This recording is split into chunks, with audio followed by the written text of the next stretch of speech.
என்ன கொத்தனாரு கொழுந்தியா வீட்டுக்கு போன மாதிரி சந்தோஷமா வரான். என் கமிஷனை கொடுமா. இந்தாங்க.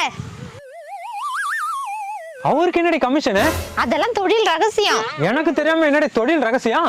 யோ, நேத்து நம்ம பண்ணையில 10 சேவல் வித்தோமா? ஆமா. அத அவர்தான் வித்து கொடுத்தாரு. என்னடி சொல்ற? அவர் கொத்தனார் தான், கோழி வியாபாரமா பண்றாரு. அவர் கொத்தனார் வேலைக்கு போறாருல, அந்த வீட்டுக்காரங்க கிட்ட வாசல் சரியில்லை வாஸ்து சரியில்லைன்னு சொல்லி சேவலை பலி கொடுக்க சொல்வாரு. அந்த நேரத்துல நம்ம சேவலை வித்துற வேண்டியதான். இது யாரு கொடுத்த ஐடியாடி? அந்த புத்திசாலி நான் தான். புரோக்கர் வேலை பார்த்துட்டு புத்திசாலின்னு சொல்றான் பாத்தியா? வாய மூடுறா. உங்களுக்கு வேலை கொடுக்கற வீட்டுக்காரனை எதுக்குன்னு பயமுறுத்துறீங்க? அப்படி கேள்றா. யோ, ஒரு சேவல் 1000 ரூபாய்க்கு விக்கிறேன். 1000 ரூபாயா? வாய மூடுறா. இன்னைக்கு ஏதாவது ஆர்டர் வந்திருக்கானே? ஒண்ணு வந்திருக்குப்பா.